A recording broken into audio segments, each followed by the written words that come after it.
Hi, Kimberly. Hi, everybody. So it's a show time. We're starting the meeting of Pluto with Aquarius, and I would like to invite Kimberly, my dear friend, who has many talents, but one of them for sure, she knows things about astrology. And the reason why I want to talk about it is because there is so much nonsense, there's so much dogma, there's so much misinterpretation of what really we are faced with.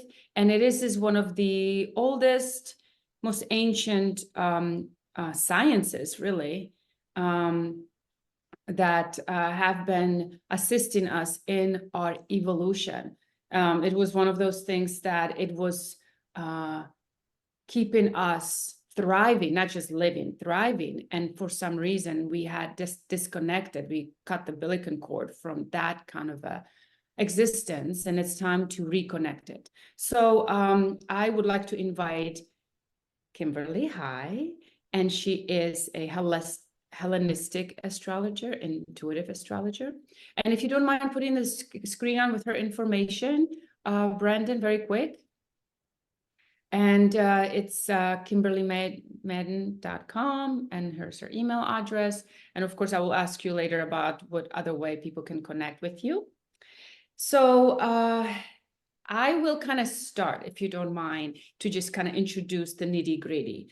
I don't know where our people are when it comes to their knowledge, but there's the kindergarten level, and there, of course, there's the high level of education that people spend their lifetime, right? So any of us could be anywhere. So I'll start with the kindergarten, right? So you are born, and the minute you are born, you have this kind of a blueprint of like a snap picture of the planets. And that is what you have been given.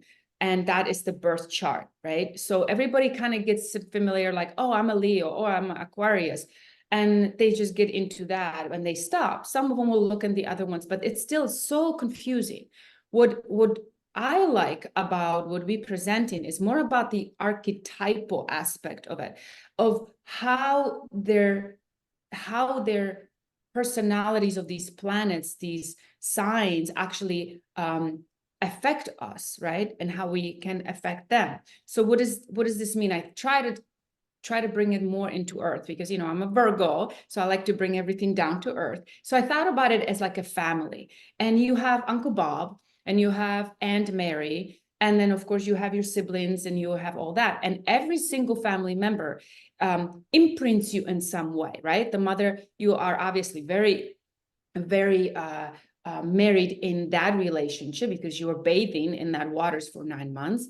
And then that will have a huge effect on you. Let's say that would be the sun, right? Then you have, let's say, the dad, who's kind of standing in the background in your lifetime, and he's the moon. But then you have the Uncle Bob I was mentioning, and he's so irritating. He's constantly stopping by, and every minute you see him, he's like, right? So it's kind of like that energy. And then you have the Aunt Mary, and she comes in like a sunshine. And so I want you to think about the planets like a family members, that they are there, and how you are interacting with them, how much you know about them, how much you know about yourself will make your life easier, will make your life harder, making your life more challenging, more fun. Like every single family member in your birth chart have a place.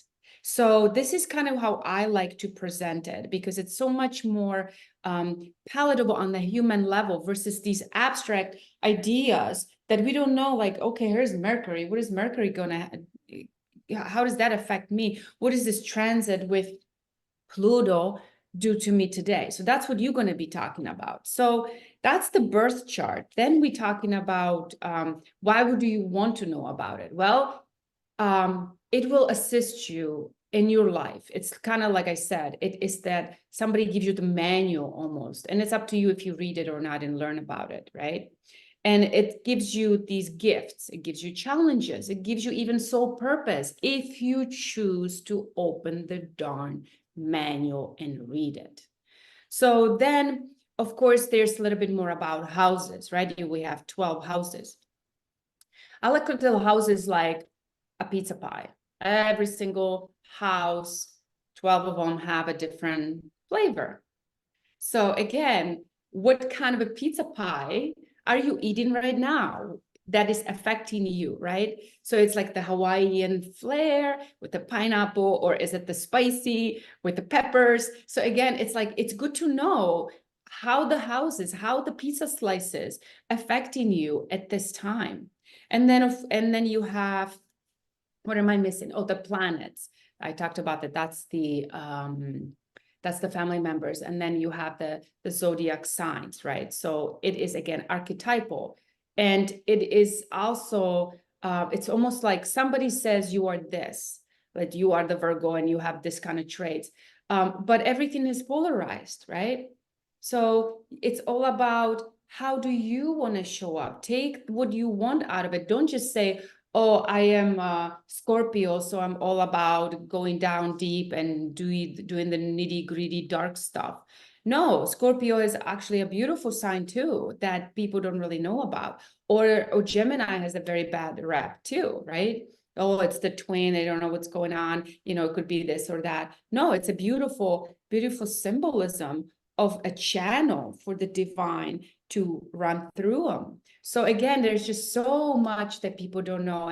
And if I will start with introducing you into this more of the topic that we came here to discuss, then I will ask you, everybody's talking about the Aquarius age.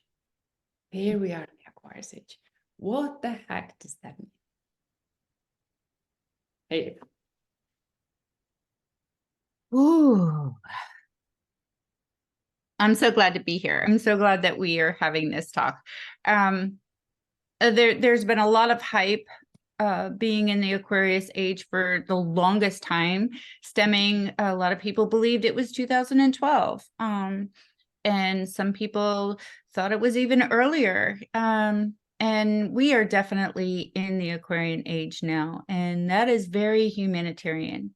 We're beginning to see it already. People are starting to come together. Community is a big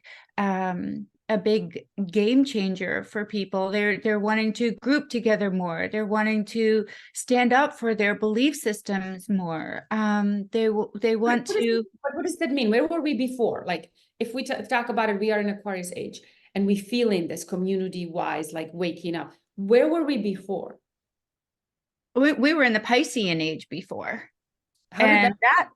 That was also, that time frame where it was all about, it wasn't the industrial age, but it was after the industrial age. So it was, get your degree, get, it was that whole stigmatism of, this is what you need to do in society to be a good person, essentially. So we were all really busy of, we had the mothers before that were always the homemakers, right? Think of the cleavers. And then all of a sudden women were fighting for their rights, right? They were fighting to be able to go out into the workforce, to get an education and things like that. So that was the age that we were in before. Was it also age of religion? Because of the Pisces, you have Oh, yeah. right? So it's one above, right? So because Pisces is all about the intuition, it's all about creativity. And if anyone knows in Pisces, they are really creative, but they also are some kind of a dark side to them, right? And so you have the creativity, which is the sexual energy. And then you have also the religion, which is the intuition and the polarization. And then it kind of swimming underground, right? So you had that whole sex and darkness and religion taking over that whole Pisces age that was here for what, 2000 years, right? Right. Yeah. So now we're coming into that Aquarius where there's no organization per se, like you said, the structure, the degrees. It's like the Aquarius goes like, heck with all that, right? It does in a large way. We have so many things that have happened.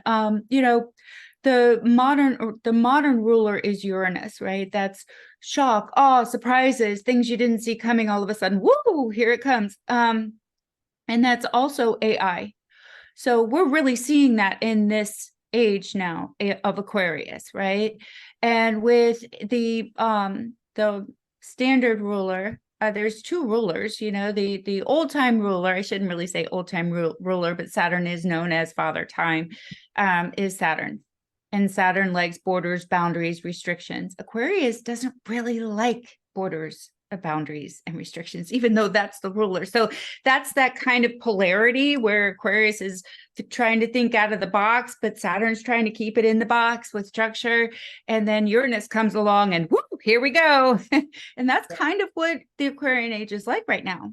I see. I see. So also, if we're looking at the planets, like the Pluto, right? We talked about the Uncle Bob and whatever. So we have the Mary, which she could be the Venus, and then you have the Mars, right? So the Venus and Mars is a very, very quick and simple example. Pluto, Pluto is energy that was discovered 1930s, if that is correct, which is also a big, huge question mark to me. 1930s we discovered, but it was always there. We became aware. So this is the big difference. When I looked into the 1930s, and I know you have your own history that you can share with us, what actually happened, and when we discovered it, we had a deep depression. We had the Hitler and Mussolini coming into power. We had the gangs in America. So there's a lot of things that Pluto came and kind of destruct. But at the same time, the Plutonian age brought this mysterious side of it, which was the Freud sexuality, psychology. And then you have the Jung, you know, brought in more in that transformational psychology, right? So you have that destructiveness, and then you have the mysteriousness in there, right? So talk about how archetypally Pluto plays a role, like Uncle Bob. So tell us about how would you describe this Pluto energy? Okay. So we'll kind of use it as like Uncle Bob, like you were saying as well. So one of the things that Uncle Bob would like to do, let's say you're going about your normal routines, right? But they're really outworn and outdated. It's stagnant and stuck in a lot of ways. And there's a lot of new technology and a lot of new things that Uncle Bob comes in with, right? And he's like, oh, we could do this so much better. We could do this so much easier. You know, this is too hard on yourself. Like, you're kind of stuck here. This is the way. Let's just take what you have and just redo it. Let's start from the ground and build up a new way of doing things. And that's essentially Uncle Bob is Pluto. So what I also realize about Uncle Bob is not he just presents something new. He will destroy the old that doesn't work anymore. He does not like it. It's not just like he's going to compromise. And what he does not like is anything that doesn't stand with the Aquarius, which is the whole transparency. It has to be with integrity.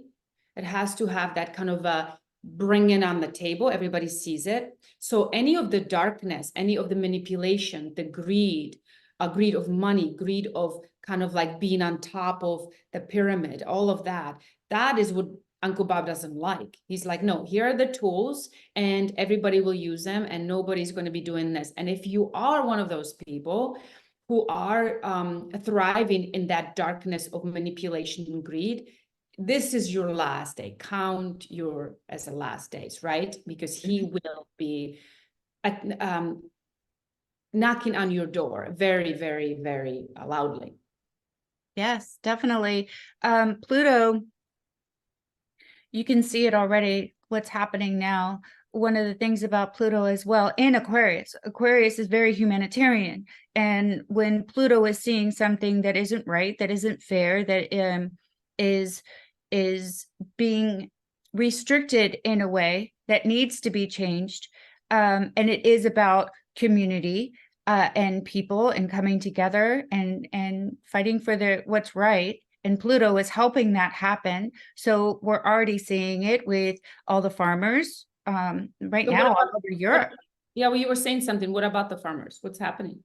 Oh, so the farmers are being restricted in, all the animals that they have to cull and things like that, in what they can plant, how they plant, what they can use, and all of that. That's the restrictions that's given, right? And Pluto is now coming into action. And since Pluto on January 20th came into Aquarius, all of a sudden now the farmers are all gathering together and they're fighting for their rights, their community, they're coming together. And they're not going to stand for this kind of restriction anymore. Yeah. Yeah. Their livelihood, So power in numbers. So what you were saying in January 20th, so I can explain it to people, is like January 20th was the pivotal moment where Pluto was in Capricorn. And so when you think about Capricorn, it's the goat, right? He's really tough.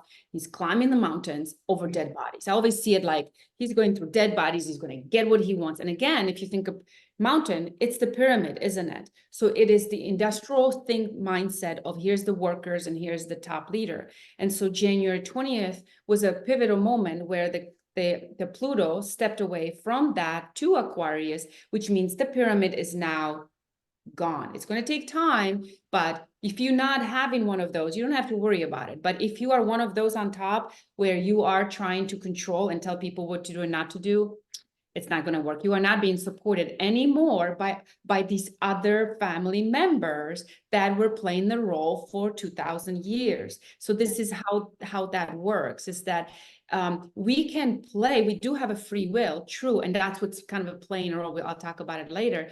How do we as individuals play a role in that? But you bringing it more into the quantum level of like overall what is happening with the Pluto in Aquarius. Yes. Yeah. It's very much a collective energy.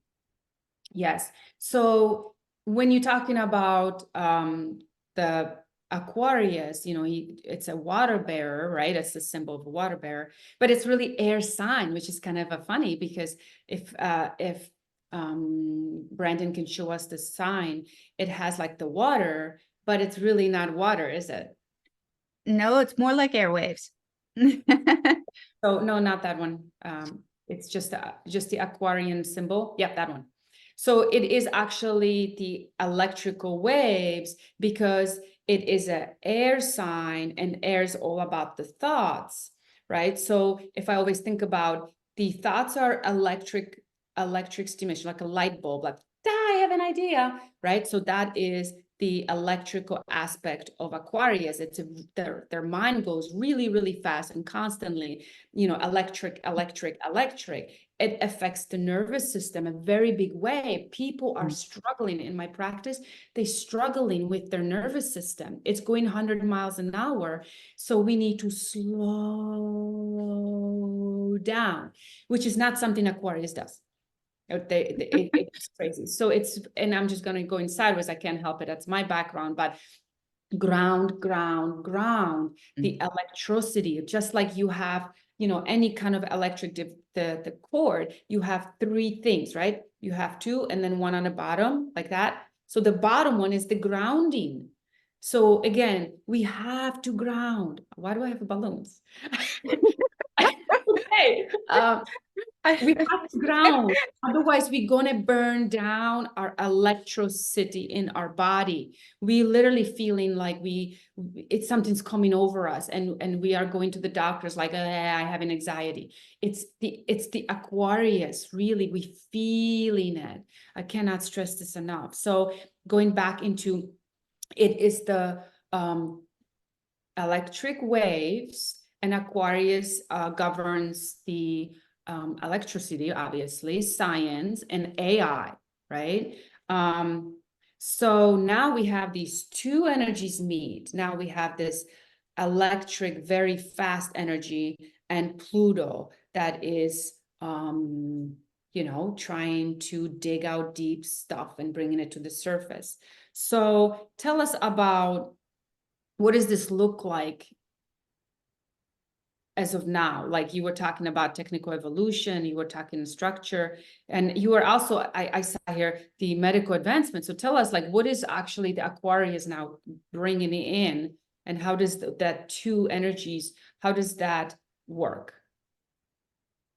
Well, you're right about the with AI, you can already see how far it's coming with medical technology. And like you said, there's a polarity to everything. We all have a lot of probably mixed emotions, just whether it's, again, you were saying airwaves. So we're in 5G networks now. That will probably change and go up. But then also you look at technology now. Apple just came out with that visor thing that will help control everything from just your thoughts. And Chip, you mean the chip in the brain too? no, that's the Neuralink. That's a whole separate. That's I want to say Tesla, but it's Elon Musk. Elon Musk, yeah. Mhm. And so, but it's a great example that's coming out. And then, CRISPR technology, med beds, things like that, all those wonderful things. So there's always a polarity. We're going to have some wonderful technology and some that, may not be something that's for everybody. It's always a choice, freedom of will, but we're going to see advancements of that. We've already, look how far we've come. We've gone from, where we used to touch and use our thumb to open up our iPhone to now all of a sudden it's face recognition. And, who knows what will happen as we grow. It's a 20-year cycle for Pluto. So the advancements really are kind of unknown how far we can go, but it is our choice as a collective in how far we will let it go, because it has the potential of probably being something that may not be as humanitarian as we would like. So like you were saying, like the farmers what came to my mind, and you had it in your slides too, which the viewers can have complete webinars with you just on that. So it's like the farming, right? The true organic, that whole bio farming versus artificial meat. Yes. It's really up to you what you're going to ingest, because we have allowed AI in our bodies for a very long time. I mean, look at even vitro, right? You look at all these vaccines and everything else, even food, like when you ingest something, it is not recognizable in our body. We allowing that aspect of us and we become like transhumans, right? I think that is the choice that everyone will have to confront at some point in time. Like, how far are you going to let this go where everything is manipulated? If you look even now, a long time ago, we used to have telehealth. And now all of a sudden that's actually changing where it will be more involved. The watch that used to be able to tell your health and stuff like that. Technology is going to change that as well. That's already out and about. Flying cars, Dubai already has them. That'll be out in a few years. So as far as our bodies though, and what we ingest, like you said, the meat, yes, definitely. That already exists. And so I think it's Denmark that has all these plants that are now making anything from our lettuce to not our personally, but meat. They've been testing that out for actually quite a few years. And if you look on some of the cans, I've already done this. It will actually say, before it used to have like, gluten and things like that, but it'll say artificially processed. It will actually say that now on different cans. Start looking at your food. Yeah. Yeah, but they also changing the names. I start realizing that you have to be on top of the vocabulary, and if you don't know, they will change it. The minute you become familiar with it, they will change it, and they change in something so obvious to something you would never think of. So like something they call it bio, and then you think it's organic, and it's not. It's really not. But you were saying that was something in your notes that it's customers versus patients, right? That hit me. I'm like, wow, we are really becoming that. We're becoming customers of the healthcare versus patients. Like we are so addicted to feel good. We don't even know how to do it on our own. Right. So why? Because we are replacing the divine intelligence with the artificial intelligence. Right. And again, it's individual. It's nobody's going to make you do it. It's really a free will. And that is, I think it's just exactly where we are. I do not like, I see globally that AI right now is taking over with fear. And so it's nothing to fear. It is really, there's not going to be robots attacking you in the middle of the night and trying to like murder you. That's not in the near future. I don't think it will ever, in my life, it's not going to happen, because I'm just not going to allow that mindset to even enter. However, that is what is circling around, and it's just not where we are right now. What we have to do is to realize that every single artificial intelligence has stemmed from the divine intelligence. Anything from hinges to phone, right? So hinges is just like our elbow, or phone is our telepathy. We have like everything within us that you see around, and that's what people forgetting. That knowledge of that wisdom is becoming dormant, and we need to bring it in. And so that is something that we will see as a challenge, would you say? Absolutely. ChatGPT is a big thing right now. A lot of people are looking at that. What is it? ChatGPT. So Okay. you can use that form of AI and it will create all kinds of content for you and things like that. And the advancement of that, I think, is going to really explode. I've seen it almost like overnight, where now everything is in all these different categories in different areas, and the progressions of the things that you can do online. And that's part of what you were saying. So how much time are we going to devote ourselves to losing ourselves with all this new technology and all these things that make it easier?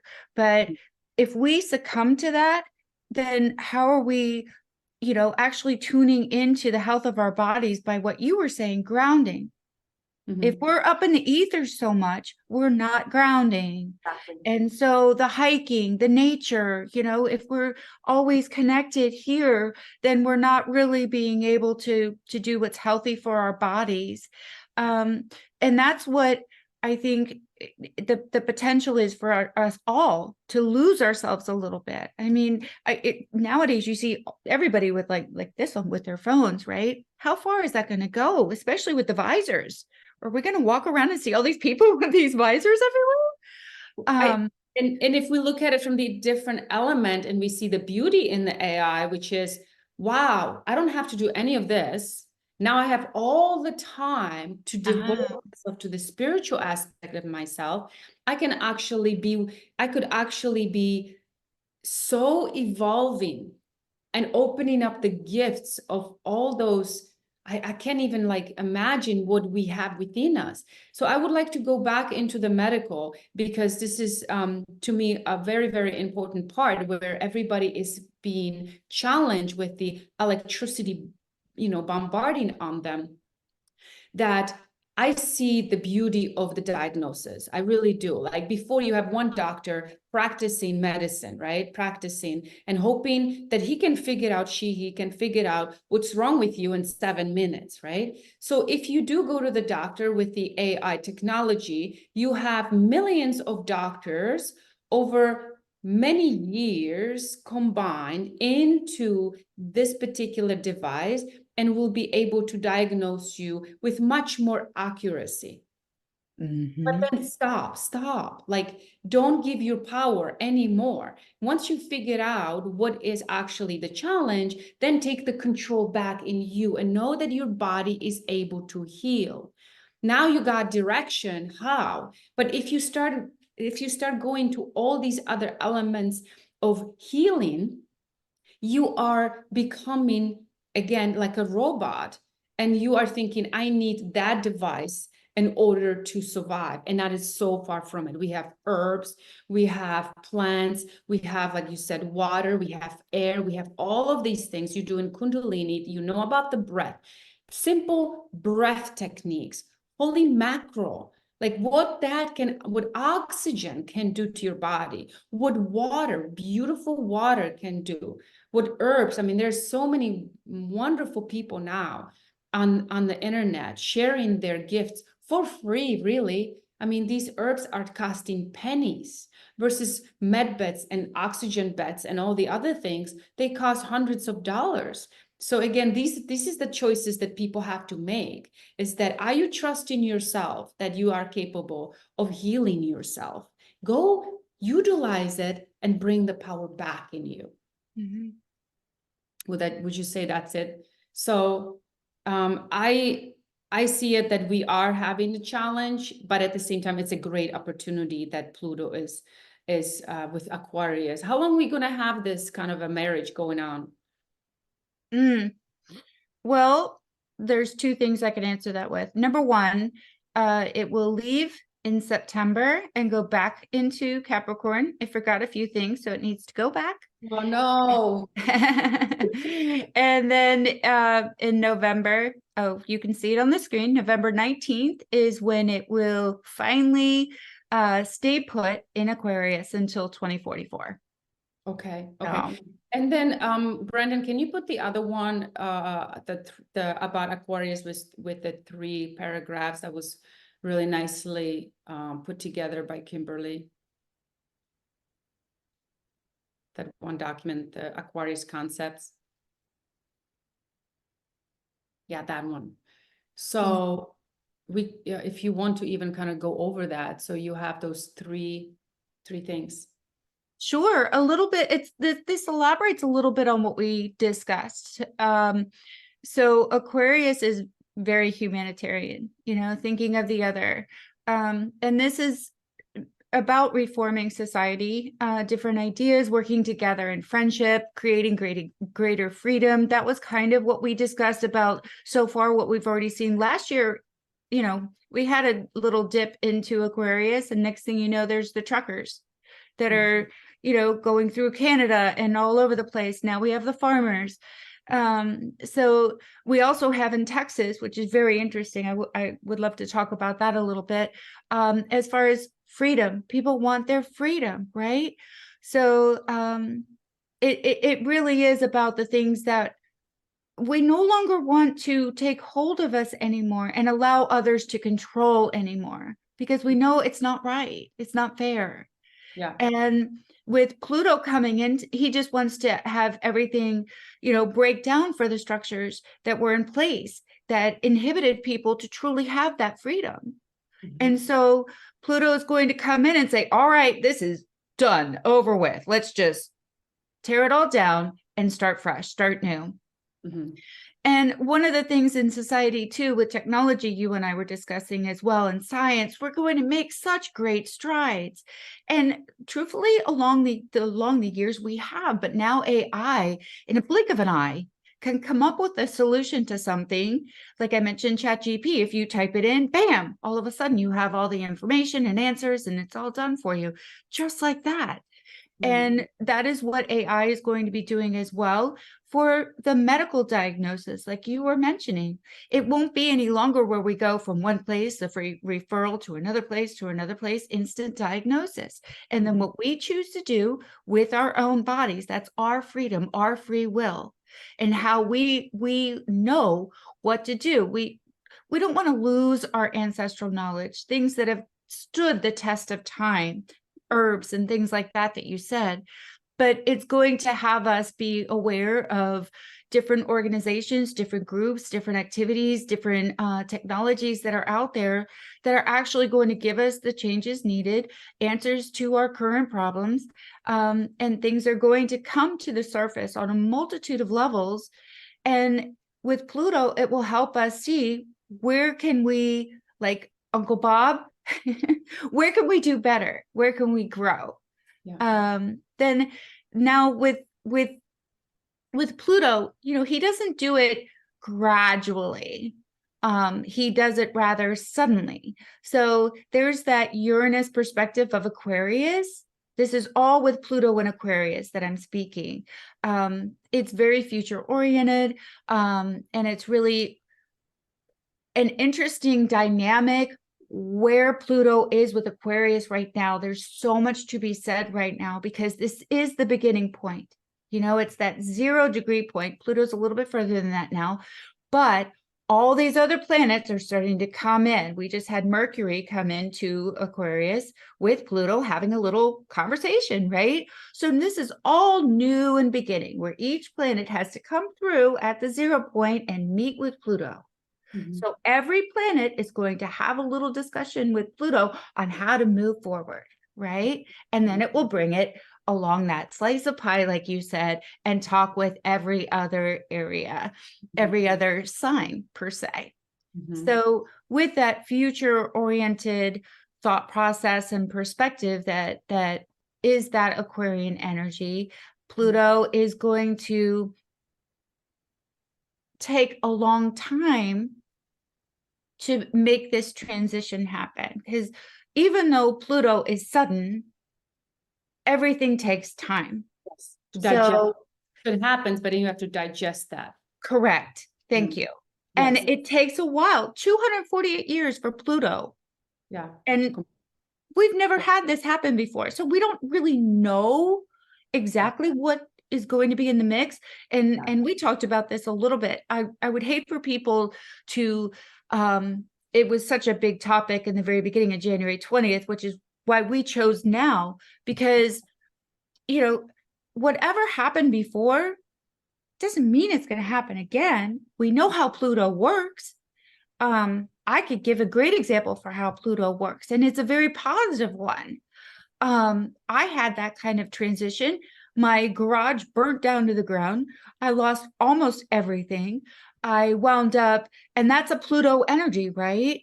And it's shock, awe, and surprise to some extent, but I wound up getting a restoration company, and the owner's best friend happened to be my now husband. So positive things coming out of, something but people don't like change. So they fear change.